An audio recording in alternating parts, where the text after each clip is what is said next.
Z týchto téz vyplýva, že viaceré členské štáty NATO a Európskej únie uvažujú, že na bilaterálnej báze pošlú na územie Ukrajiny svojich vojakov.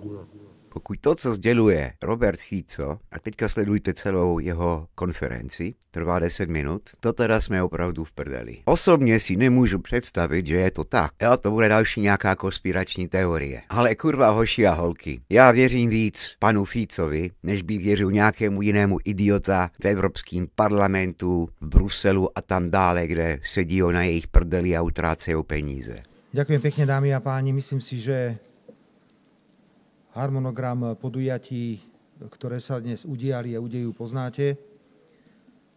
Začali sme Bezpečnostnou radou Slovenskej republiky a pokračovali sme rokovaním vlády za prítomnosti pána predsedu Národnej rady a predsedu strany Hlas, sociálna demokracia, ako aj za účasti pána predsedu Slovenskej národnej strany a podpredsedu Národnej rady Slovenskej republiky.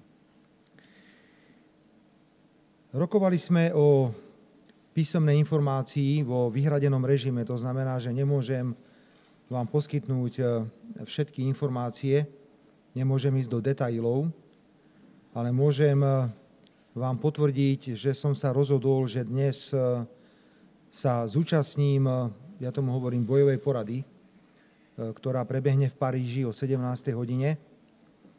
Tejto porady sa majú zúčastniť všetci predstavitelia členských štátov Európskej únie, pravdepodobne s výnimkou jedného premiéra, ktorý je na zahraničnej ceste, plus budú prítomní významní predstavitelia viacerých členských štátov Severoatlantickej aliancie, ktorí nie sú členskými štátmi Európskej únie. O čom sa má rokovať? A teraz budem veľmi opatrný, aby som neporušil povinnosti, ktorými vyplývajú z toho, že sme rokovali o vyhradenom materiáli.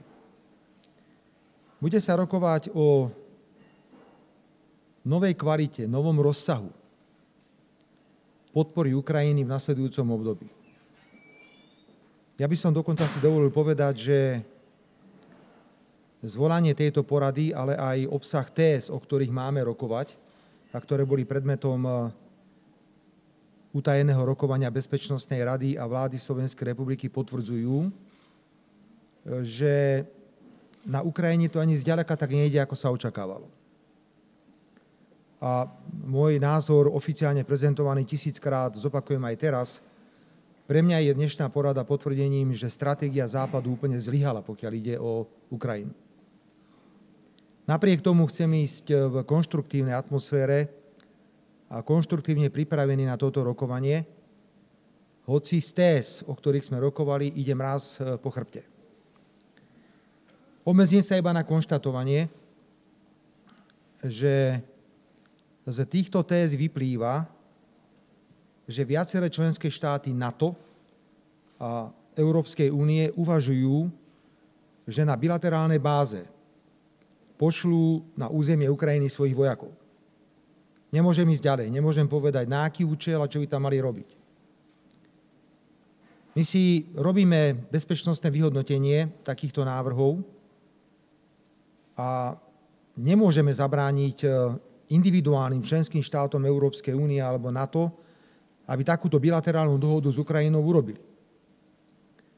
Rovnako však hovoríme, že sa nenaplní cieľ, ktorý sa od toho očakáva, že sa vytvorí nejaký tlak na prezidenta Ruskej federácie a na ruskú administratívu a že dôjde k nejakým ústupkom. Naopak my si myslíme, že takéto rozhodnutie je rozhodnutie, ktoré bude viesť k obrovskej eskalácii napätia. A my o tom hovoríme veľmi oprávnene, pretože zo Španielska konflikt na Ukrajine vyzerá inak ako zo Slovenska. Aj my, keď sa pozeráme na nejaký vojnový konflikt v Afrike, alebo sa pozeráme na to, čo sa deje v Gaze, máme pocit, že to je trošku ďaleko od nás. Ale v tomto prípade, keďže ide o návrhy, ktoré sa týkajú priamej účasti vojakov členských štátov NATO a Európskej únie v tom konflikte na Ukrajine, sa oprávnene pýtame, a kde sú naše bezpečnostné záruky? Čo z tohto všetko môže vypadnúť? Aké riziká? A tá eskalácia napätia podľa mňa je jednoducho obrovská. Čo môžem povedať je, že je dohoda medzi koaličnými partnermi a takto sme to vyhodnotili aj na Bezpečnostnej rade, že Slovensko na bilaterálnej báze nebude ponúkať Ukrajine možnosť spolupráce vo forme, že by naši vojaci išli na Ukrajinu. Žiadny vojak zo Slovenska nepôjde na Ukrajinu.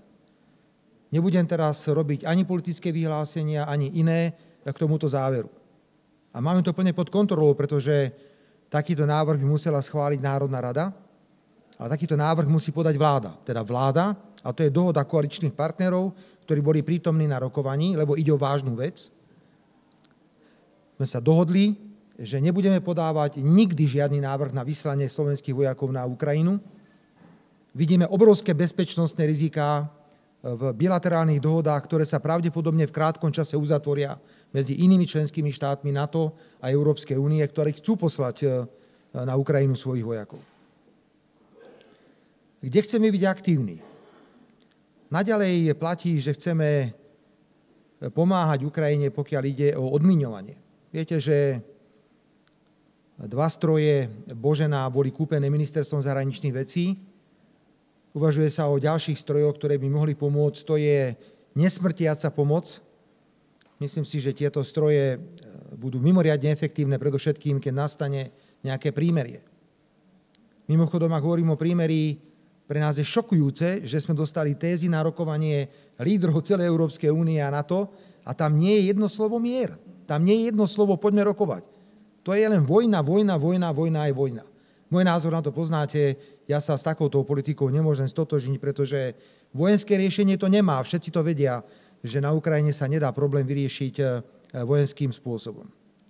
Teda budeme pokračovať v pomoci, pokiaľ ide o odmiňovanie. Budeme pomáhať, pokiaľ ide aj o tréning ľudí tu na Slovensku, pretože máme špeciálne zručnosti, pokiaľ ide o odmiňovanie priestorov, ktoré sú pod vodou. Toto všetko vieme ponúknuť, ale na území Slovenskej republiky. Opakujem ešte raz, na území Slovenskej republiky. Prítomnosť prípadná cudzích vojakov členských štátov NATO a Európskej únie vytvára pre Slovensko bezpečnostné rizika aj z toho dôvodu, že budú určite predmetom záujmu ruských ozbrojených síl. A čo keď títo vojaci budú v bezprostrednej blízkosti slovenských hraníc? Ako budú naše záujmy chránené, keď tu nemáme žiadny systém protizdušnej obrany? Všetky patrioty nám boli vzaté a máme tu málo výkonný taliansky systém na západe a máme 2 rýchlopálne kanóny darované Nemeckom na východnom Slovensku, ale to nie je protizdušná obrana, ako bola garantovaná S-300. Nebudeme posielať žiadne zbranie, žiadne náboje. Budeme sa vyslovene orientovať na pomoc civilného nesmrtiaceho charakteru, tak ako sme to hovorili aj doteraz. A v tejto politike nedôjde k žiadnej zmene a máme na tom dohodu aj v rámci celej koalície. Dovolte mi, aby som ešte povedal aj to, že kam to má smerovať celé. Prosím, toto nie je bublina, čo tu teraz hovorím. Ja si to jednoducho neviem predstaviť, že na území Ukrajiny budú vojaci členských štátov NATO. A nech tam robia čokoľvek. Ja viem, čo tam majú robiť, ale opakujem, to už je predmetom informácie, ktorá je vyhradená a ja ju nebudem šíriť. Hoci si myslím, že pri tom obrovskom počte ľudí, ktorí dnes bude večer v Paríži, sa tieto informácie možno dostanú von, ale ja budem rešpektovať na tento rozmer.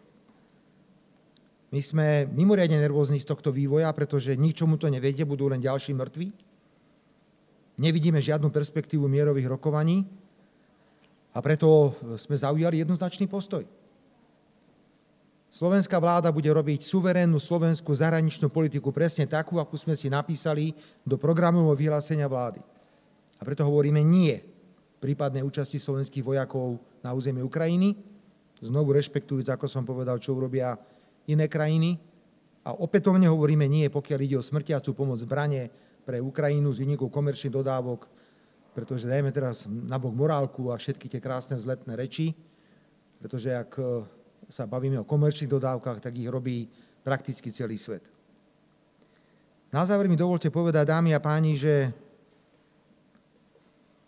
pokúsim sa dnes v Paríži opätovne otvoriť tému, prečo, ak máme tento plán vojnový, vojenský, zmeny rozsahu a kvality pomoci Ukrajine, prečo nemáme mierový plán? Prečo sa nezostaví nejaká skupina významných členských štátov, ktorí začnú hovoriť s tou Ruskou federáciou aj s tou Ukrajinou? Nič také neexistuje. Všetci chcú len pokračovanie zabíjania. Nie, ďakujem, toto nie je politika, ktorú by som ja podporoval. A odkazujem tým našim zbrojnošom z opozície, ktorí nám hovoria, že vraj treba ďalej pokračovať o vojenskej pomoci Ukrajine. Som si to vypočul hlavne od pána predsedu Progresívneho Slovenska. Páni z opozície, ak to myslíte vážne, tak vám dám dva dobré príklady. Prvý príklad je, keď som bojoval za príplatky za prácu v noci, no tak som aspoň išiel do tej fabriky a som tam noc odpracoval, aby som symbolicky podporil tú myšlienku. Ak som povedal, že vojna v Iraku je nespravodlivá, tak som urobil rozhodnutie a som stiahol vojakov z Iraku. Ak vám máme veriť, že to myslíte vážne, tak tam choďte. Zoberte si samopaly na plecia a choďte tam. Pán Šimečka, však vy neviete ani z ktorej strany treba vystreliť z toho samopalu. Veď tu neklamme verejnosť. Tu sú silné reči. Všetci chcú bojovať na Ukrajine proti Rusku. Nech sa páči, choďte. Ja to odmietam. Ja to jednoducho odmietam. Preto prosím opozíciu, aby vážila slova, pokiaľ sa tu hovorí o zabíjaní na Ukrajine. Áno, je to vojna, ktorá je na základe porušenia medzinárodného práva. 1000-krát sme to zopakovali, budeme to opakovať. Ale to neznamená, že budeme podporovať na Slovensku stratégiu Západu, ktorá preukázateľne zlyhala, zlyháva a Západ nemá inú odpoveď, ako pokračovať vo vojne, čo my tu na Slovensku odmietame. Ďakujem pekne.